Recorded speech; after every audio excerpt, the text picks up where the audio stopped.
And new tonight, the feds and Colonial Pipeline have come to an agreement on a gas leak in Huntersville that has become the largest in state history.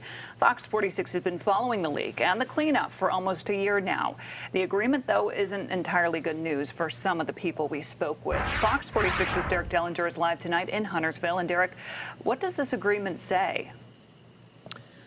Well, it outlines what Colonial has agreed to do, and for that matter now has to do, to prevent a leak like what happened here in Huntersville from really happening anywhere else. But they also don't place any fault in the leak.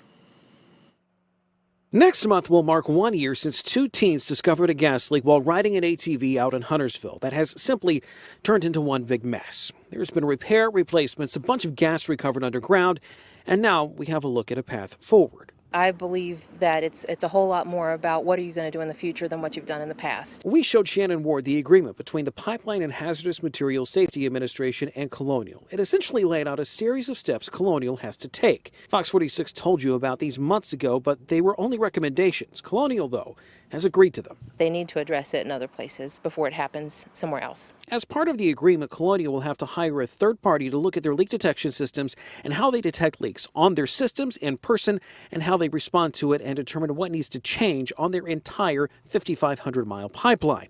Oddly enough, this is something Huntersville town leaders asked for a while back. The questions we ask now have to have answers, and it's not from us, it's from the federal government, which is fantastic. Commissioner Stacey Phillips says the news, while good, is mixed, partly because that agreement does not find any legal fault. With Huntersville and the spill, they just seem to drag it on.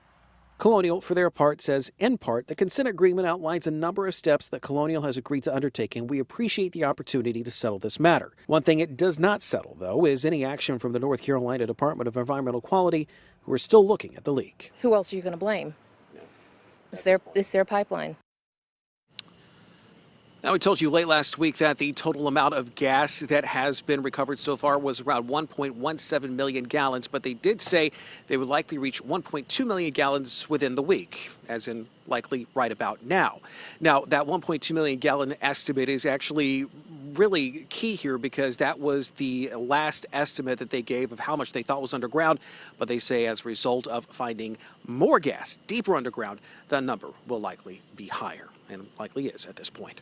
We're live in Huntersville. Derek Dellinger, Fox 46.